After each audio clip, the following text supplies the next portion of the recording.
On this episode, we drop in on the launch of the Metro is Accessible project. The South Carolina Transportation Commission has a new ped and bike policy. We learn about the Center for Transit-Oriented Development. A new study looks at the health effects of sprawl. Finally, we talk with the campaign manager of the America Bikes Coalition. Stay tuned.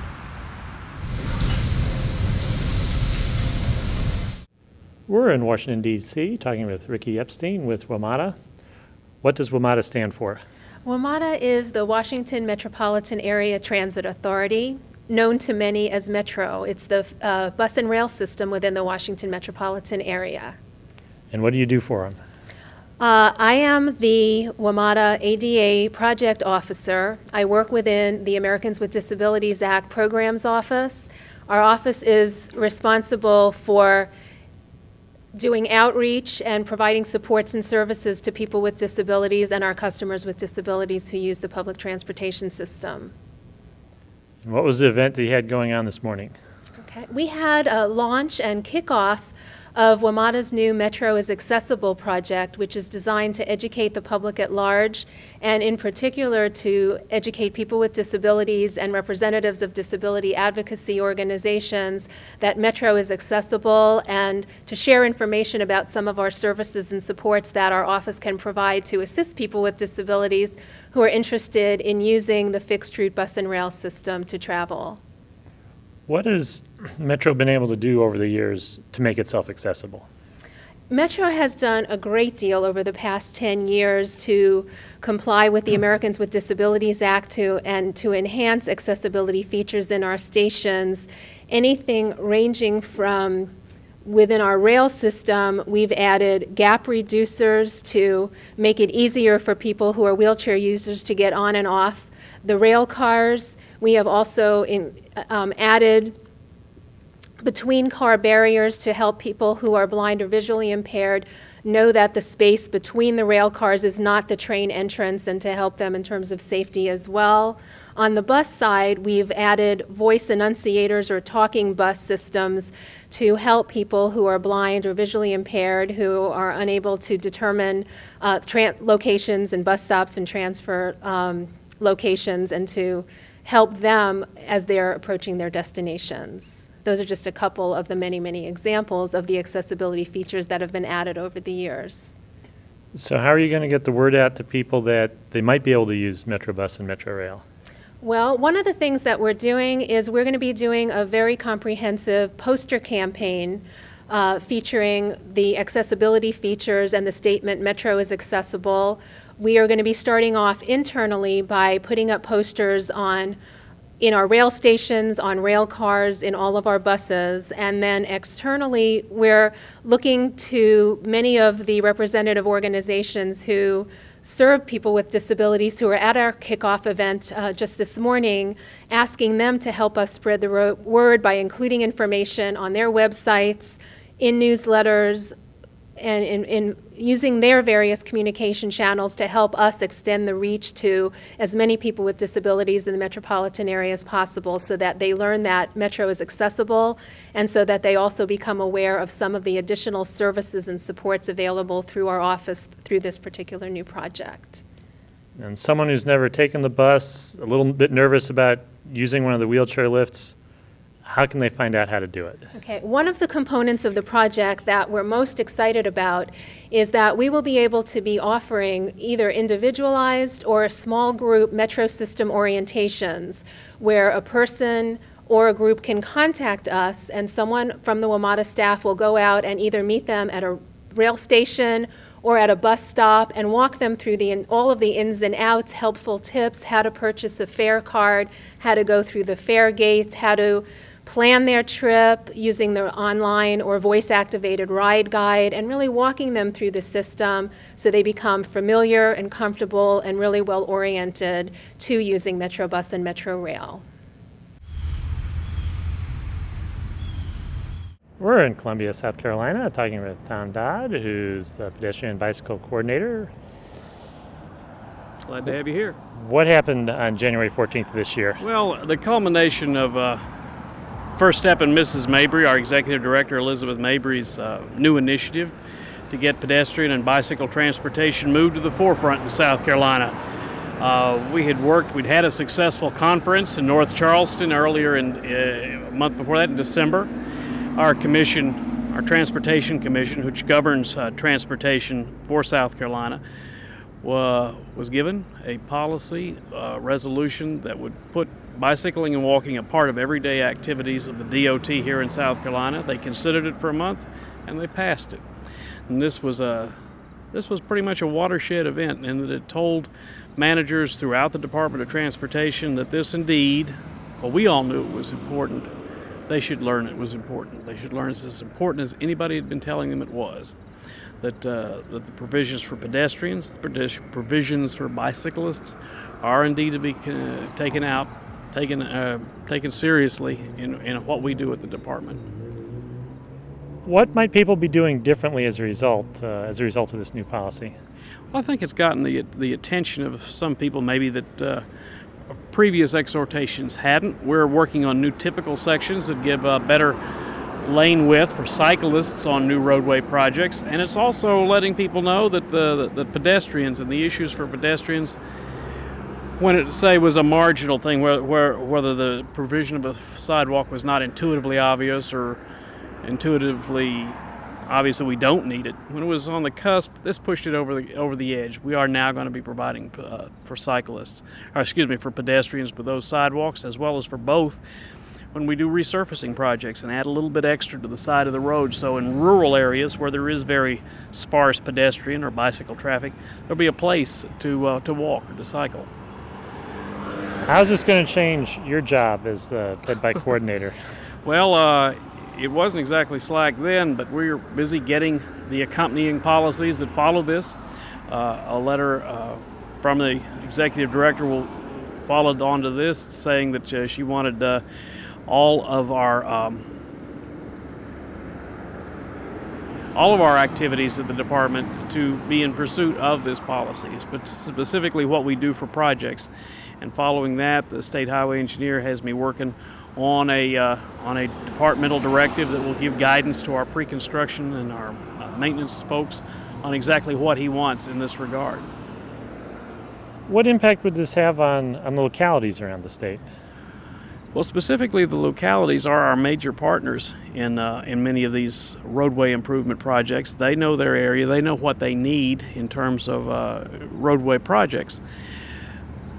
This tells them that if they're going to partner with us, that the provision for pedestrians is going to be an important consideration in this, and that it's not something that's going to be done away with lightly. We're talking with Shelley Potisha, who's Executive Director of the Center for Transit-Oriented Development. What is the center? Center is a nonprofit entity that's trying to make a real working market for transit-oriented development, neighborhoods around transit stations. And what is transit-oriented development? Well, it's essentially great neighborhoods where you can walk and shop and take care of all kinds of errands, go to parks. That also has a transit station, so if you didn't want to drive to work or to other places in the region, you could. Transit's been around a long time. How would what's going on today differ from what was going on 100 years ago? Well, 100 years ago we had the streetcar networks, but then we sort of forgot about these great neighborhoods that we made where you could just ride the train out to the neighborhood and walk home. We built these really giant pieces of infrastructure and a sea of parking around them. And the whole idea that we're trying to do is reintroduce the idea of making great places, great neighborhoods around transit so that you could take the train home from work and walk home again. And you say we kind of forgot how to do that for a while. Can we just go back to the blueprints from 100 years ago, or are there new tricks we need to learn? Well, remember 100 years ago we weren't so devoted to the car. We had a different lifestyle, a different economy, and so no, we have to update stuff for today. We have to think about how the car fits in better and think about who we are. Double income families, that's a whole nother piece that has to fit into this. And so, yeah, it has to be an updated model, but we can learn from what we did in the past. And you just coming out with a book. What's the title? What's it going to tell people? The book is called The New Transit Town, and it's a study of the cutting edge of transit-oriented development and puts forth a bunch of ideas, good practical strategies for moving forward in local communities to build transit-oriented development. We're at the University of Maryland in College Park talking with Professor Reed Ewing with the National Center for Smart Growth. Recently, you worked on a study on the health effects of sprawl. What'd you find out?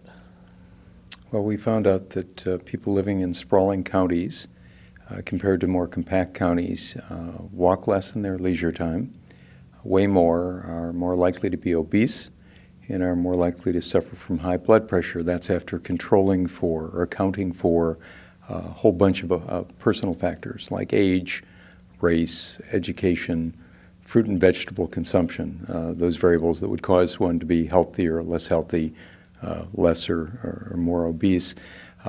Controlling for those, the effect of sprawl was significant.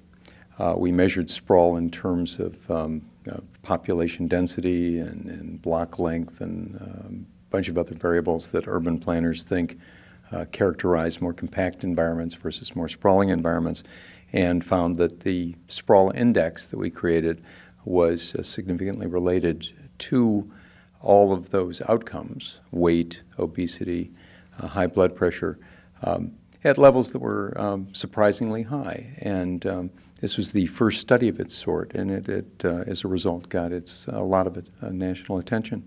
Just points, doesn't mean that diet isn't important. Diet is important, and we knew that. It doesn't mean that personal characteristics aren't important. We verified that they are, and they're more important. For example, age. People tend to get heavier as they get older, but there is some effect based on where you live, and that was new. And one might think, place that sprawls, places are farther apart. Why wouldn't people be walking more since it's farther away? Well, yeah, the distances are farther. I suppose you could think of that.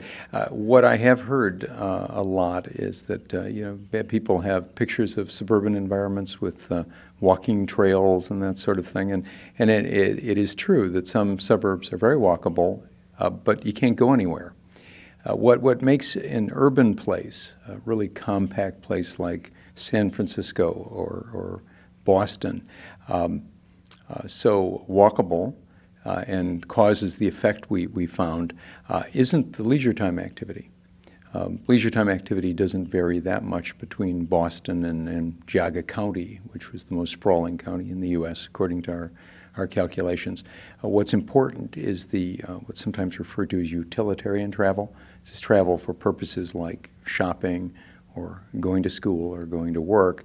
And we are actually able to control for statistically or account for statistically the amount of walking people do in their leisure time, and found that really wasn't what caused people to be heavier in one place than another. So it must have been the level of physical activity during the day, during the working day or the school day that accounts for the differences. So if you're in a sprawling environment, you climb in your car and you go to lunch.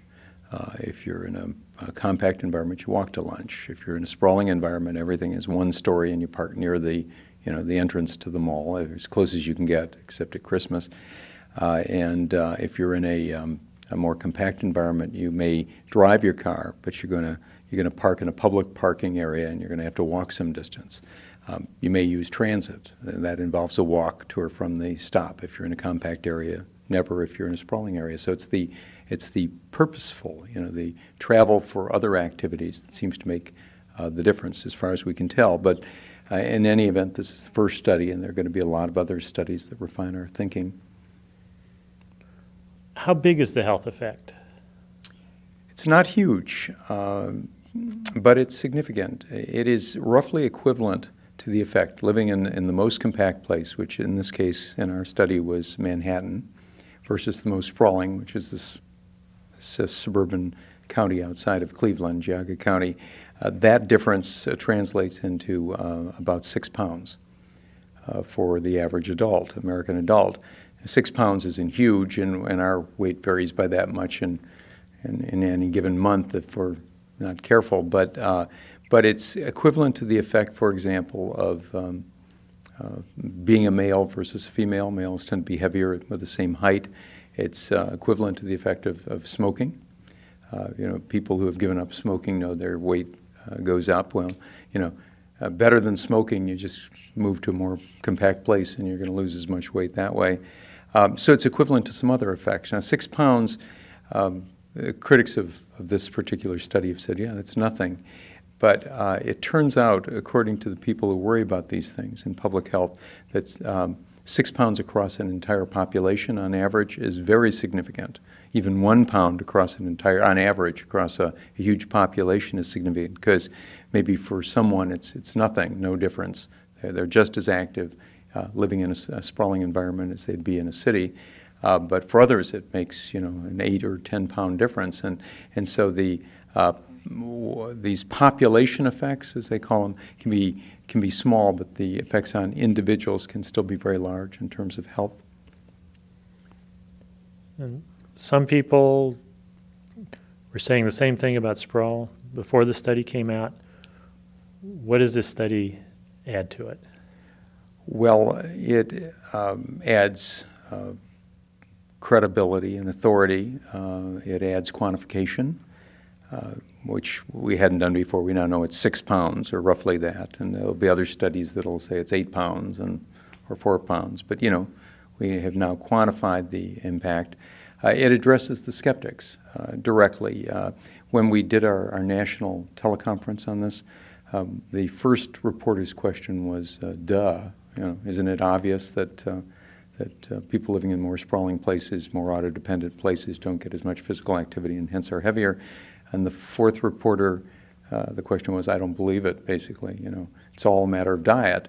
And the answer to the fourth question, the fourth reporter's question, is, yeah, diet's important, but the energy equation has two sides. It's calories consumed and calories burned.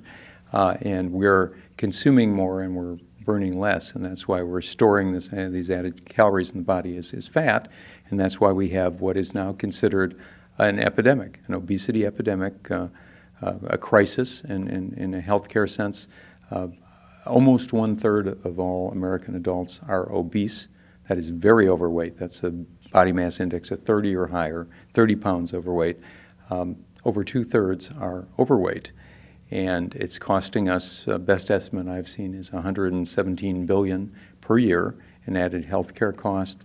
And it's the second largest preventable killer in the United States. The estimates are that 300,000 Americans a year are now dying of chronic and acute conditions related to obesity and inactivity. So it's second only to tobacco, and it's projected to exceed tobacco because tobacco consumption is going down and obesity is going up.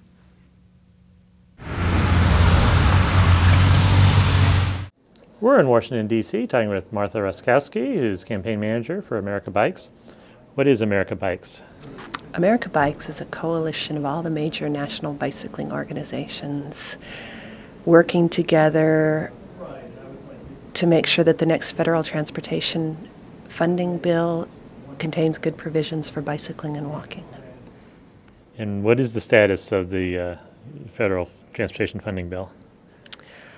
It is plodding through Congress. They were supposed to have it completed by the end of September of 2003. They did not. They passed an extension to put it off until February of 2004. They won't get it done by then. They may get it done by the end of April or so, sometime in the spring of 2004, if they can resolve big issues around money. If they can't resolve them, they'll probably put it off till 2005. And how does this bill affect pedestrians and bicyclists?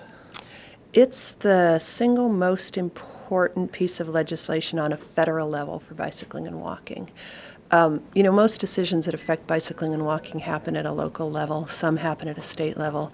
Once every 6 years, there is a huge, Congress passes a huge federal transportation bill. It basically sends billions of dollars back out to the states, billions of dollars in gas taxes back out to the states, and puts various strings on them.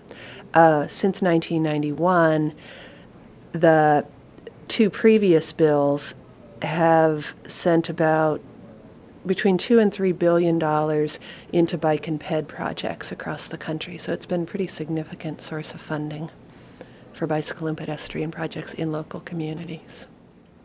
And there's been something called transportation enhancements. Where does that fit into this? Transportation enhancements is a small chunk of that money, of the federal transportation bill. It's a set aside. There's a bunch of different programs under the bill. There's an interstate program and a bridge program and a national highway system program and a surface transportation program. And enhancements is a 10% set aside of the surface transportation program. It's currently about $600 million a year. It's built since 1991. 16,000 projects have been built across the country using enhancements money. A little over half of those have been bicycle and pedestrian projects. There's 10 categories of things that can be funded: welcome centers and graffiti removal and wildlife crossings, but bicycle and pedestrian projects and rail trail conversion projects are eligible, and so those have ended up getting the largest chunk of the funding. What sort of support does enhancements have in Congress? Last summer 2003, a congressman from Oklahoma named Ernest Istook tried to strip the funding for enhancements. And the bicycle community rallied in a big way, but so did a whole lot of other groups and organizations who have benefited from enhancements: local government officials, scenic byways folks, historic preservation people, the health community, who are more and more concerned about the lack of physical activity. We got our act together and talked to Congress, and when the dust settled, we won by 327 votes to 90 in the House of Representatives, which was unprecedented. Every Democrat voted in support of enhancements, and well over half of the Republicans voted to support the enhancements program. Congressman Petri from Wisconsin was a really key player in that. He agreed to sponsor the amendment to restore the funding, and that was that rallied a lot of support and made it all happen. So it's a hugely popular program. Now, one of the new things coming up is Safe Routes to School. What's that look on Safe Routes to School? Safe Routes to School, as you know, it's a program that's popping up all over the country. It's inherently a really local program. It's parents and students and citizens working together to try to make improvements around schools.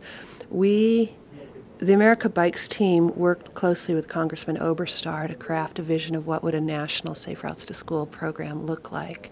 Oberstar is a powerful player in the transportation game in Congress, and so he successfully has inserted a Safe Routes to School program in the House version of the reauthorization bill.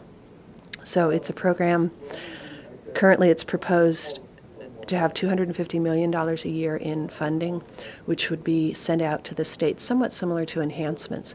Then local communities, schools could apply for money to do improvements around their schools.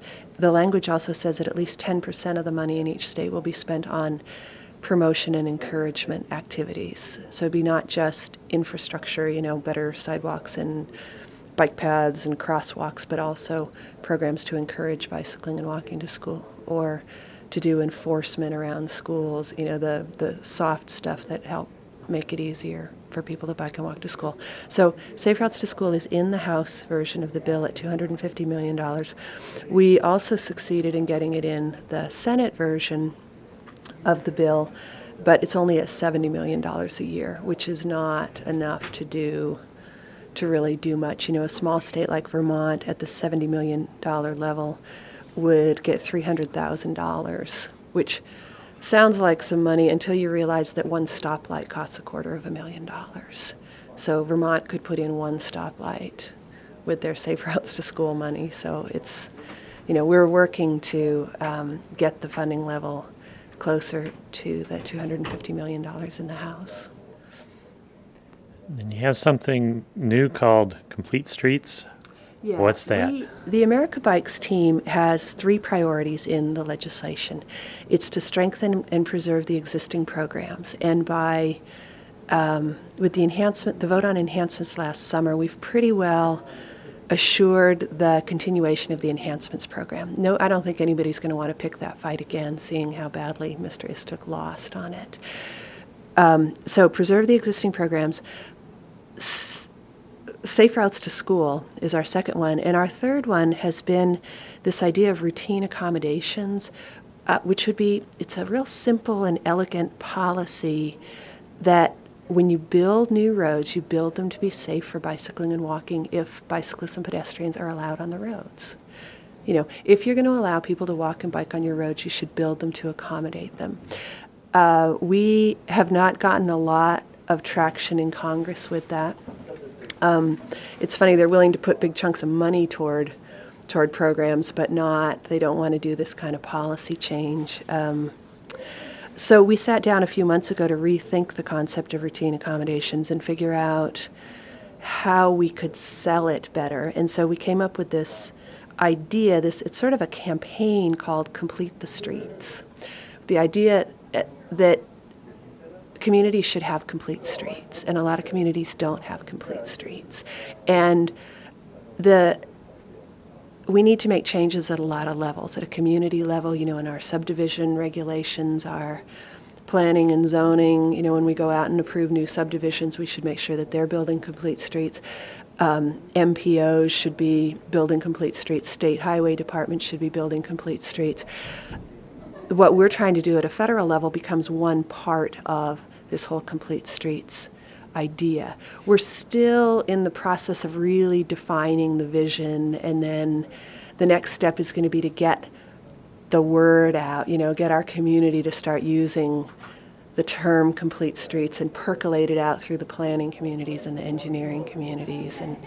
But we're really pretty excited about it. We think it'll catch on. And so I would say if the legislation doesn't pass until 2005, which is a possibility, we may be able to make some progress in the legislation. Visit us on the internet at www.pedestrians.org.